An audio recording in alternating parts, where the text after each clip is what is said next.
Hello, everybody. Welcome back to the Mile 17 podcast.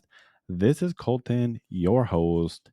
As always, I'm so glad you came back with me.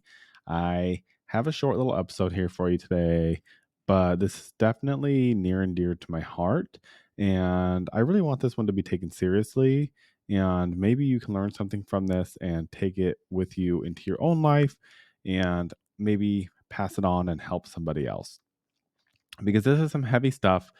And just trigger warning, there may be some mental health topics in here that may trigger you. So if you're not in a place to listen or certain things trigger you, then maybe just skip this, come back later because this is going to be some real talk. It's June, it's Pride Month. We love the gays. We love all the LGBTQ plus community. I am part of this community, and it's really funny. I've never actually gone out and celebrated Pride, and I don't know. I think that maybe like a subconscious thing of just like fear, and it's overwhelming. It's hard to go out there and like be yourself and to feel comfortable, but it's so fucking beautiful to see all the people out there being themselves unapologetically. And there's a lot of controversy around pride. And it's the same thing that people have controversy with Black Lives Matter and movements like that. They, whoever they is, don't like these marginalized and oppressed groups gathering together and celebrating who they are. And yes, there's always downfalls, like these corporations, they cling on to things like pride and Black Lives Matter as a marketing ploy. And that's obvious. Everybody knows that. But the point behind these organizations and the movements is for something so much larger than that. And for me, it's for people to know that they're safe and for people to be seen and to be represented in a world that can be very, very heteronormative and white. I mean, that's just the truth, especially here in America. It's always been a very white man's heterosexual world. And it's beautiful to see these groups of people get together and be who they are.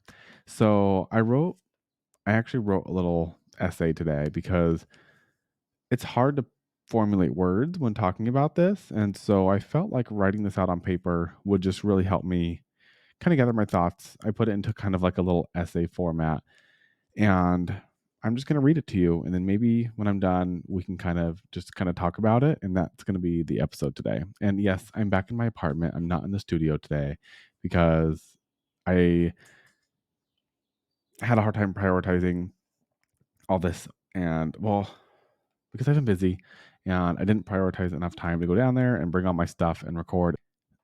The most common question I get asked about my queerness: did you always know? When presented with this question, I usually give some variation of a rehearsed answer, like, I always had certain feelings, but I'm not sure. I guess I've spent a lot of my life rehearsing. The real answer is yes. Yes, I always knew. I always knew that I felt differently. I always knew that I did not fit the status quo. I always knew. My main mission was to protect myself, be who they told me to be. The constant narrative in my head: you're a boy. Act like it. Act like a boy. Don't stand that way. Be careful how you speak. Make sure you have more guy friends. Be sure to dress like the boys. Learn to impress the girls. Make yourself smaller so nobody will know. Hiding yourself in plain sight every day takes energy. I remember feeling so confused. How could I have been made this way? Why do I feel attracted to boys, mostly on TV? Maybe this will all just go away. Spoiler alert, it never went away.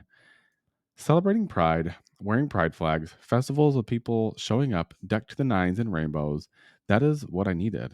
I needed to just know that eventually, that one day, I could just be me. I knew that small town would never allow me to shine, but if I'd even seen just one pride flag, maybe if just one teacher had made it known that they were a safe space, maybe everything would have been okay. Maybe not. Maybe not. I'm still confused. I still get scared. I still hide my gayness all the time. My hope is that every little boy and girl growing up today will see LGBTQ plus representation on TV, at their schools, on bumper stickers, through flags flowing in the wind of someone's front porch going home from school. My hope is that someday Nobody will have to live 24 years pretending, hiding, scared of themselves, thinking they were created by mistake. My hope is that someday no little boy or girl will even know what it means to be closeted. Being gay is so beautiful. It is one of my favorite qualities about myself, yet I am still afraid. That is the power of oppression. When you ridicule an entire group of people for who they are, for who they love, that trauma is passed down through generations. If anyone out there is listening, regardless of your age, just know you are safe. You are loved. We need you.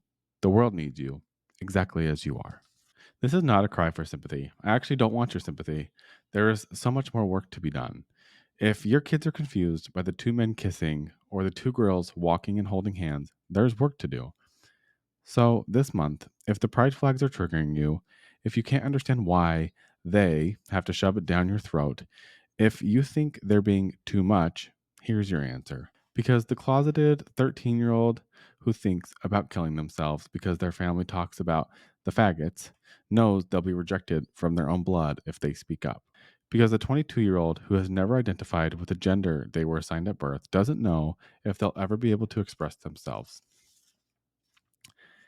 Because the countless people in the community who have been rejected by their own have sought refuge where they know they'll be loved and accepted.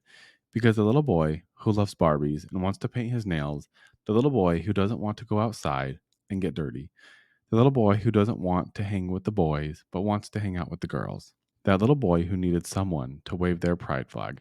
That is why we celebrate. Because maybe, just maybe, someone decided to choose life instead of taking their own today. I hope you give yourself permission to live freely. I speak from a privileged vantage point. Where I live doesn't question the gays on the street. Where I live, the local businesses line the street with their flags. Where I live, the threshold for hate is so much lower. In some weird, twisted way, I'm grateful for what I've experienced, pretending to be someone else for 24 years. I see people differently. I see their pain. I feel their pain. So if you're struggling today, reach out. You're loved. You belong. We need you. And the world needs you.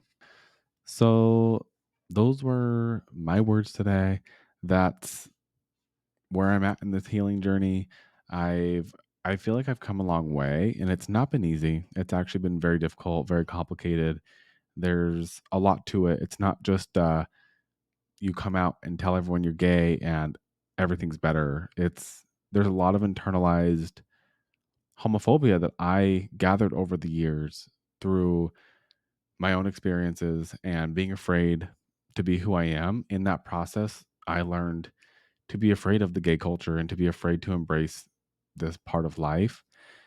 And when I tell you it's taken a lot of work, it's taken a lot of work. And day by day, I feel better. Day by day, I'm more brave, more confident, and feel proud to just be who I am and be a part of this community because it's beautiful and like these there's so many amazing people who are just out there just trying to be themselves and love who they want to love.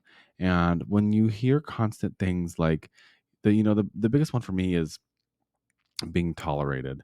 And I've had this conversation on this podcast before when I had Stephanie on about, we'll tolerate you and we'll kind of love you from afar, but like we don't want to see it and we don't necessarily support you, but we'll tolerate it. And it's like that's not enough. And that's not okay.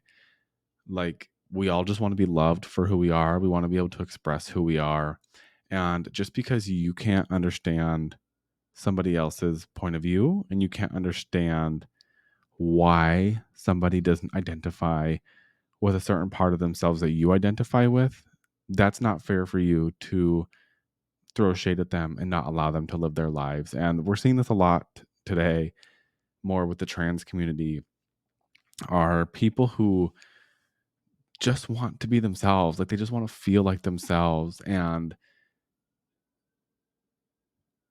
when they're not allowed to do that because of society, the amount of hate that is thrown at a group of people is disgusting. And it's like sometimes you have to just imagine yourself like, what if that was me? What if that was somebody that I loved? I remember when I was going through this journey and coming out as gay, I remember hearing somebody say to me, well, at least you're not changing your gender. And that's really stuck with me because, again, it's that level of just like, we'll tolerate it. And at least you're not this. And it's like, no, that's all of us. Like that represents all of us. And you don't get to just like pick and choose something that you want to support in a human being because you never know what people are going through. All I can say, I don't have kids. I'm not a parent. I'm not trying to act like a parent. I'm not here to give parental advice. But what I can give you from my own personal experience and my own story is to just make sure your kids know that they're loved and that they're safe. And that's not saying to outright ask them questions like, "Oh, are you gay?" Because that's where the defense will go up and the walls will be built. That's why things like pride and flags exist. It's to make people know they're safe and that they're loved and that there's a place for them in this world. And the amount of teen suicides that happen in this world and the amount of suicides that happen in LGBTQ plus community, it's horrific. It's horrendous. And it's sad to think that people would rather take their lives and not be on this earth than to just be able to express who they are because of the hate they receive for just being who they are. So I'll leave you with that. I hope that this reaches somebody, and no matter what stage of life you're at, it's okay to be you. I know people who have come out when they're in their 40s, 50s. I know people who have done it from a young age because they just didn't give a fuck. And I know a lot of people like myself who it took a long time, more than 20 years to accept who they are. And so today, if you're driving and you see a pride flag and it offends you or it triggers you or you can't understand why they're shoving it down your throat, now you know why. Take a look in the mirror. It's time to reflect a little bit and ask yourself why. Because here's the thing, every election, there's people flying their flags for whichever party you are supporting. There are bumper stickers, there are flags flying high. And why? Because you support that cause, that group, that candidate, whatever lens you want to look at it through. You are a part of this group, you support that group, so you're waving the flag to show that. It's the same concept, it's the same idea. So I'll leave you with that.